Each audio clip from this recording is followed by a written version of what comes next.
I want to go into the discussion on Starbucks. Luckily for Starbucks, it is one of the companies that Elon Musk hasn't shown an interest in to fix. Right? So it is a good news for Starbucks. But as you know, Kevin Johnson stepped down as the CEO, and that made Howard Schultz make a return back into the CEO's job. So I actually want to recommend to Howard and the board a list of candidates for the CEO's job that we think will be a great fit for the future of Starbucks. But before I do that, I want to do a quick trip down the memory lane. In 1990s, it positioned itself as what they call as the third place between home and office, a place where people could go hang out, do meetings, could also take your kids, your dog to read a newspaper. So it was a community of sorts that they built. And that gave them unparalleled growth across the world. To put it into context, even this year, they're opening about 2,000 stores in 2022, and which is about they're opening one store roughly every 15 hours in China. So it is not a company in crisis from a financial performance or a lack of brand or a fundamental business model issue. Then you have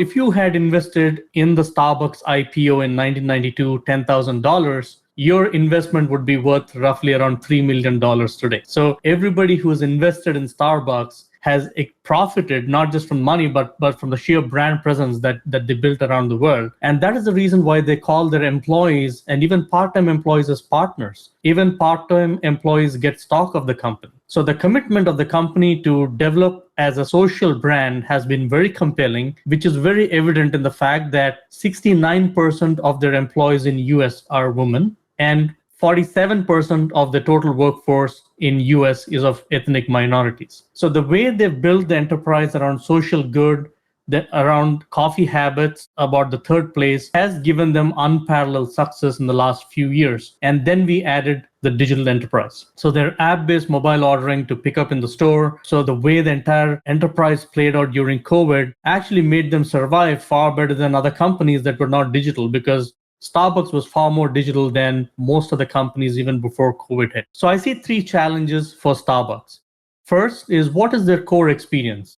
Is it going to be a digital drive-in pickup kind of an experience? Are you going to refurbish your stores? Are you going to rethink about the layout? Are you going to reimagine your store experience? So what will you finally hang your coat on, if you may, right? So what is that core purpose that will need to get redefined in today's era? Digital has been really great for their customer. It is really convenient. I am a digital addict of Starbucks through the app, through my voice assistants.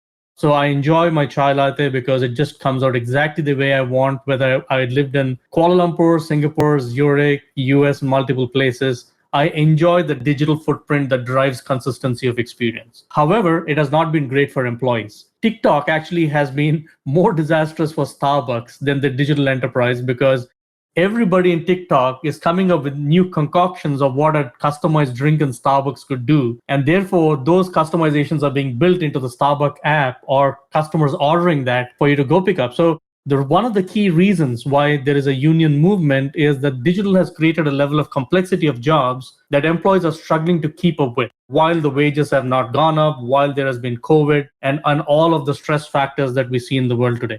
The third challenge is, what is it doing with its money? Because the stock has been languishing more or less around the same price range. They sit on a close to $1.8 billion of advanced money for a coffee that you never bought, because you're loading up Starbucks app with the money in anticipation of a purchase, which makes it, by the way, a larger bank than almost 5 banks in US having cash reserves. So they're actually a neat little bank having that money to invest in innovation that you are funding well in advance, even before you consume the product. So what is that next level of innovation for Starbucks look? So with these in mind, I did 5 picks for the CEOs. I think they will be brilliant choices. And I have 2 add-ons in terms of notable mentions, if you may. So let me start with the first, and I'll be brief about all these names. Indra Nooyi, former PepsiCo, I think will be brilliant, both culturally, product-wise, innovation-wise, global-wise. The second one, I think, would be Darak Khosrowshahi, CEO of Uber. I think he'll be brilliant in the way he has integrated societies and communities across the world in the face of stiff resistance to Uber, both politically and the union movements and the product innovation. Third is John Danahoe, the CEO of Nike, who has done a brilliant digital transformation, comes from an e-commerce company before Nike. This one is an interesting one. Michelle Book, she is the CEO of Hershey Company. I think she'll be brilliant in this job because of the combination of food as a business, nutrition, and the experience of the products that they deliver across the world. My fifth one is really an interesting pick, Bill Mcdermer, the CEO of ServiceNow, who came from SAP. But I also asked my colleagues on this session as well for recommendations, and I got one interesting one, which is Deirdre O'Brien. He is the Apple Senior Retail Vice President, reimagining how the town square concept for stores would look like. And this came from Tom. And I added one more to it, a lady called Corey Barry, who is the CEO of Best Buy. So if you happen to select any one of these 7 people, I'm happy to send you the invoice for this hiring. With that,